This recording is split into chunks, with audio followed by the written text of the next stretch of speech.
40 సంవత్సరాల రాజకీయ చరిత్ర అని చెప్పుకునే నీచమైన దౌర్భాగ్యాలను దిగినటువంటి మాజీ ఎమ్మెల్యేని ఇవాళ జనసేన పూర్తిగా ఖండించబోతుంది. ఇవాళ నియోజకవర్గంలో అభివృద్ధిలో రాష్ట్రంలో ముందంజలోకి వెళ్తూ ఏ విధమైన క్రైమ్లో కానీ ప్రజల్ని శాంతియుతంగా పరిపాలించడంలో కానీ ఎక్కడా కూడా భక్తుల బలరామకృష్ణ రాజానగరం నియోజకవర్గంలో 175 నియోజకవర్గంలో రాజానగరంలో మంచి స్థితిలో ఉందని చెప్పుకోవాలి. అలాంటి రాజానగరం నియోజకవర్గంలో పక్క నియోజకవర్గం నుంచి స్థానికుడు కాకపోయినా మాజీ ఎమ్మెల్యే గత 2019లో అధికారంలోకి వచ్చి రాజానగరం నియోజకవర్గంలో వరకబెట్టింది ఏమీ లేదు. అభివృద్ధిలో వెనకంజలో ఉన్నాడు, క్రైమ్లో నెంబర్ 1లో ఎవరుతున్నాడు చెప్పడం జరిగింది. ఈరోజు ఆయన ఆరోపణలు చేస్తూ ఉంటాడు.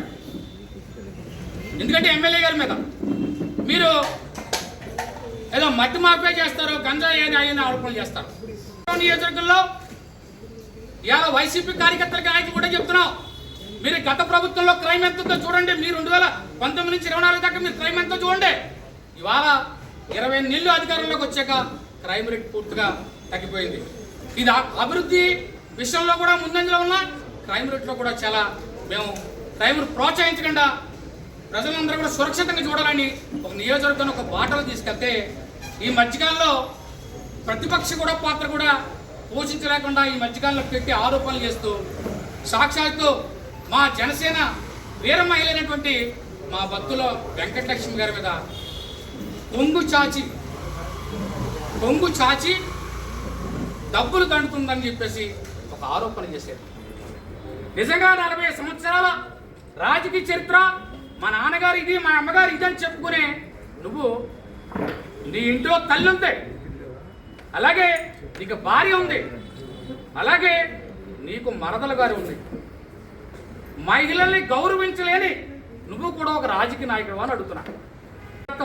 ఎందుకంటే సింగు చాచడం అనేది ఎంత భయంకరమైన విషయం అనేది కూడా వాళ్ళ ఆ ఫ్యామిలీకి 40 సంవత్సరాల చరిత్ర ఉన్న ఫ్యామిలీకి తెలియలేదనుకుంటే అది మా రాజానగరం నియోజకవర్గం ఆంధ్రప్రదేశ్ మహిళలు పెట్టుకున్న ఫ్యామిలీ మీద పెట్టుకున్నది దురదృష్టం. ఎంత దురదృష్టం చూడండి.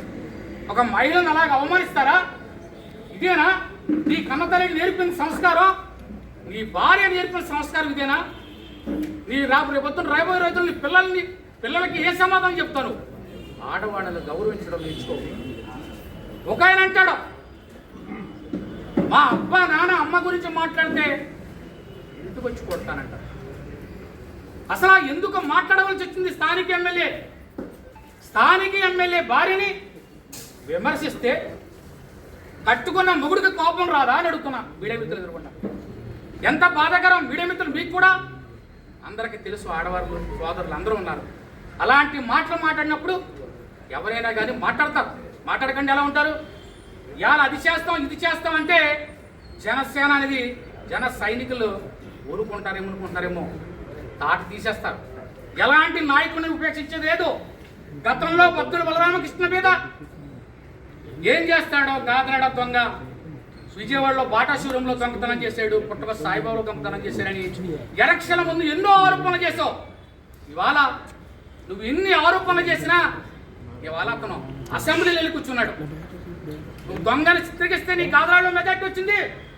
నిన్ను 35,000 ఓట్ల మెజార్టీ సుమారుతో నిన్ను ఓడించి ఇంటికి పంపించాడు. ఎంతకంటే అతను భక్తుల బలరామకృష్ణ గారు గొప్పడు కాదని చెప్పడం నువ్వెవరు? ఇవాళ ఓటమిలో కృంగిపోయి కార్యకర్తలు ఎవరో నీకు సపోర్ట్ చేయక ఏదో విమర్శలు చేస్తే నీకేదో ఇది వస్తుంది భయపడతారనుకుంటున్నామో. రాజానగరం నియోజకవర్గంలో భయపడే ప్రసక్తి లేదు.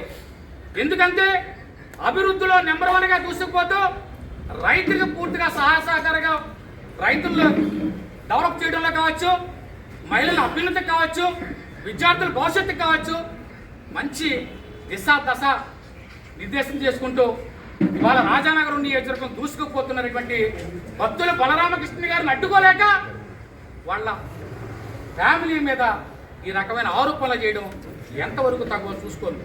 మీరేమవుతుందో ఇవాళ ఒకప్పుడు వ్యాపారాలు చేసి ఓనర్ని చంపేసామంటారు, బిజినెస్ చేసుకుంటూ ఒకప్పుడు ఓనర్లు చంపేసామని ఆరోపణ చేస్తాడు. అతను విజయవాడలో ఓనర్ ఇంకా బతికే ఉన్నాడు. మేము విజయవాడ అసెంబ్లీకి వెళ్ళినప్పుడు ఓనర్ ఇంట్లోనే పడుకుంటాం. ఇలాంటి పనికి మారి ఆరోపణలు చేసి నీకున్న 40 సంవత్సరాల రాజకీయ చరిత్ర ఎంత చెడిందో అనేది కూడా వాళ్ళ తేటతెల్లమైంది. అదే కాదు, వాళ్ళ నువ్వు కొంగు చాచాని వెంకటలక్ష్మి గారు ఏవైతే ఆరోపణలు చేశావో దండుకున్నారన్నావు. నీలో చిత్తశుద్ధి ఉంటే, నీలో నిజాయితీ ఉంటే నీ ఫ్యామిలీ పరంగా వచ్చి లక్ష్మీ నరసింహస్వామి సన్నిధిలో ప్రెస్ మీట్ పెట్టి వెంకటలక్ష్మి గారు కొంగు చాచి డబ్బులు దండుకుందని చెప్పు. నువ్వు మగాడని ఒప్పుకుంటాను, నేను జనసేన పార్టీ రాజీనామా చేస్తాను. బాంచత్ పనికి మాలి ఆరోపణ చేయడం కాదు, తెచ్చు దిగ్గు తెచ్చు. ఎవరి దగ్గర లంచాలు తీసుకుంటావు వెంకటలక్ష్మి గారు, ఎవరి దగ్గర చెంగు చాచిందో తెచ్చు.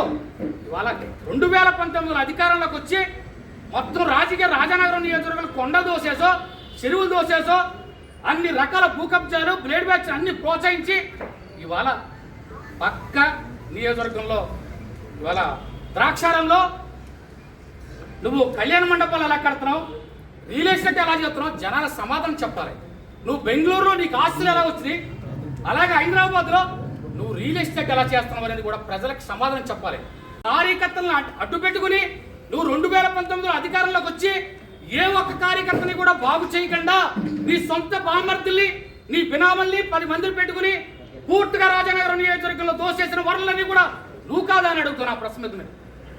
ఇవాళ వనరులన్నీ దోసుకుపోయి ఇప్పుడు ఇవాళ కార్యకర్తల్ని 10,000 మంది 10,500 మందిని కార్యకర్తలు తయారు చేసి వాళ్ళకి బీమా కల్పించి వాళ్ళకి యుద్ధానికి తయారు చేస్తావా? అంటే యుద్ధం వీళ్ళ చేయాలి, అధికారంలోకి వచ్చిన తర్వాత నువ్వు సంపాదించుకుంటావా? ఇదేనా నీ 40 సంవత్సరాల రాజకీయ చరిత్రం? ఇవాళ మీ తమ్ముడు మాట్లాడతాడు, ఏం మాట్లాడతాడు? ఒక్కసారి ప్లేస్ నువ్వు చెప్పినా సరే, నేను చెప్పినా సరే, అంటే ప్లేసులు చెప్పాలా? అభివృద్ధిలో మేము నెంబర్ 1లో ఉన్నాం అన్నట్లే మేము నెంబర్ 1 ప్లేసులు చెప్పాలా? అంటే ప్లేసులు చెప్పి 2014లో ప్లేసులు చెప్పి అంతో పంతో చూస్తానంటే 2014లో ఓడిపోయాము, రాజనగరంలో ఓడిపోయారు మీరు. అలాగే అదే ప్రణాళికతో మళ్ళీ 2024లో వెళ్ళారు, ఓడిపోయారు. ప్రజలు మీకు తీర్పు ఇచ్చేశారు. ఇప్పుడు మేము చూస్తావు, అందు ఎవరిని చూస్తావు? జన సైనికులు అందరినీ చూస్తావా? ఇవాళ ఇదే తమ్ముడిని అడుగుతున్నాను, మీ అన్నగారు మీడియా ముందు రాజానగరం నియోజకవర్గంలో నాపై బత్తుల బలరామకృష్ణ ఒక్క ఓటుతో నెగ్గితే రాజకీయ సన్యాసం చేసుకుంటానని చెప్పాడు. ఎక్కడికి వెళ్ళాడు? రాజకీయ సన్యాసం ఎక్కడ తీసుకున్నాడు? రాజీనామా ఎందుకు చేయలేదు? దీని మీద మాట్లాడు. మీ అన్నయ్య గురించి దమ్ముంటే నువ్వు మీ అన్నయ్య గురించి తిరిగి గురించి మాట్లాడు, అప్పుడు నిజమైన రాజకీయ నాయకుడిని ఒప్పుకుంటాను. మీ అన్నగారు శపథం చేసి ఇవాళ ఇంట్లో దూరేసిన వ్యక్తి, ఓడిపోయిన వ్యక్తి, 35,000 ఓట్ల మెజారిటీ నక్కిన బత్తుల బలరామకృష్ణ గారు సత్యమైన ఆరోపణ చేయడం ఎంతవరకు సరి అని చెప్పేసి నేను ప్రధానమంత్రిని అడుగుతున్నాను. రాజకీయాల్లో విమర్శలు చేయొద్దు అంటలే, రాజకీయ విమర్శలు చేయండి, వ్యక్తిగత విమర్శలు చేయడం ఎంతవరకు కరెక్ట్, అలాగే మహిళల మీద ఎందుకు విమర్శలు చేయడం కరెక్ట్. ఇవాళ స్టేట్లో బాధ్యులకి జుట్టు పట్టుకు లాక్కొచ్చి కొడతానంటాడు, అలాగే గంట స్వరూపం వాళ్ళని కూడా లకారంతో తిడతాడు. అంటే మహిళలంటే పూర్తిగా గౌరవం లేదా? రాజానగరం నియోజకవర్గంలో ఇదేనా? రేపు పొద్దున రాబోయే రోజుల్లో మళ్ళీ ప్రతిపక్ష పాత్ర పోషించాలంటే అంటే మహిళలు గౌరవించరు, మేము మహిళలు ఎలాగే తిడతామని చెప్తారా? ఆ వెంకటలక్ష్మి గురించే కాదు, నువ్వు మహిళలు ఆంధ్రప్రదేశ్లో ఉన్న మహిళలందరూ కూడా మొన్న కావాలి మహిళలు జుట్టు పట్టుకుని లాక్కొచ్చి కొడతానంటాడు అధికారంలోకి వచ్చాక. అసలు నువ్వు అధికారం రావడానికి కళ అంటే నీకు జగన్మోహన్ రెడ్డి అసెంబ్లీలకు వెళ్తే ఇవాళ రాజానగరం అయితే బత్తుల బలరామకృష్ణ ప్రజా సమస్యల గురించి ఏ రోజు కూడా గవర్నమెంట్ మొట్టమొదటి వ్యక్తి రాజానగరంలో బత్తుల బలరామకృష్ణ గారు ఆంధ్రప్రదేశ్ చెప్పాలి. ఇవాళ నువ్వు ఇవాళ 2019 అధికారంలోకి వెళ్తే ఏం చెప్తావు? మా నాయుడు మా జగన్మోహన్ రెడ్డి ఇవాళ జైలుకి వచ్చాడని చెప్తావు, లేకపోతే పెట్టగలని చెప్తావు. రాజానగరం నియోజకవర్గంలో అంతమంది జనం లెక్కితే అసెంబ్లీకి వెళ్ళి సొల్లు చెప్పాను. ప్రజల కష్టాలని ప్రతి కూడా పేపర్ రూపంలో రాసుకుని వెళ్ళి చెప్పారు. ఇవాళ ఏమవుతుందో నీ నియోజకవర్గంలో నీ మండల కన్వీనర్లు కావచ్చు, ఎంపీపీలు కాదు, జడ్పీటీస్ కావచ్చు, నీ అవినీతి పట్టపైతంతా మా దగ్గర ఉంది. నీ మండల కన్వీనర్ రాజానగరంలో మండల కన్వీనర్ భూ కబ్జాలు చేసి ఎన్ని చెరువులు కప్పెట్టి ఎన్ని కబ్జాలు చేసిన ఫైల్ మా దగ్గర ఉంది. అలాగే సీతానగరం మండలం సంబంధించినటువంటి జడ్పీటీసీలు ఎంపీలకు సంబంధించినటువంటి ఇవాళ పక్క నేషనల్ హైవేలో కూడా వార్లు పర్మిషన్ తెచ్చే పొజిషన్లో కూడా కొంతమంది ఉన్నారు.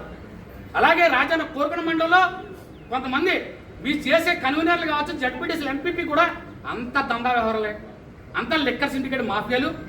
అలాగే ఇవాళ ఒకడు చెరువు కప్పేడేసి కాలేజీని కట్టించేస్తాడు. ఇవన్నీ మా దగ్గర ఫైల్ ఉంది. సరైన సమయం ఇచ్చినప్పుడు తీస్తామని ఊరుకున్నాం. ఎందుకంటే అభివృద్ధిని తీసుకెళ్ళాలి, ప్రజలకు ఏ విధంగా ఇబ్బంది ఉండకూడదు. మనం ఇవన్నీ ప్రతిపక్షాల గురించి ఎక్కువగా మనం ఇవన్నీ పైలట్ తిరిగితే అభివృద్ధి మనకి ఇదవుతుంది, ఎవడ పాపని ఆడిపోతాడని మా ఎమ్మెల్యే గారు అలాగే మమ్మల్ని జోకెడతారు. ఎవరెవరో దందాలు చేశారో, ఎవరెవరు అక్రమ ఆస్తులు చేసి అక్రమ దందాలు ఎక్కడ చేశారు, ఎన్ని కూడా ఫైల్ దగ్గర ఉంది. త్వరలో తీస్తాం. మీ బండారుని అంతా బట్టబయలు చేసి మేము ఖచ్చితంగా ఎట్టి పస్తులు కూడా ఉపేక్షించాం. మేము యుద్ధానికైనా సిద్ధం. అది కూడా చెప్తున్నాం వీడియో ముందు. అభివృద్ధిలో మీకంటే ముందు ఉన్నాం. మీరు యుద్ధమే కావాలి, పోరాటం చేద్దాం అనుకుంటే చేయండి. మీరు అధికార పార్టీ మీద అడగడం తప్పులేదు, కానీ వ్యక్తిగత విమర్శలు బావద్దు. మళ్ళీ యుద్ధం చేద్దాం, దాడి చేద్దాం అంటే అవసరం మేము కడవలు పెట్టిన రెడీగా ఉంటాం. మేము భయం మాకెళ్ళలేదు 35,000 ఉంటుంది లెక్క, మా బలం మాకుంది. మీరు సామరస్యంగా ప్రతిపక్ష పాత్ర పోషించే తప్పులేదు. రెచ్చగొట్టే ధోరణికి వెళ్తే మాత్రం ఖచ్చితంగా మేము కూడా జన సైనికులు ఖచ్చితంగా మేము రెడీ.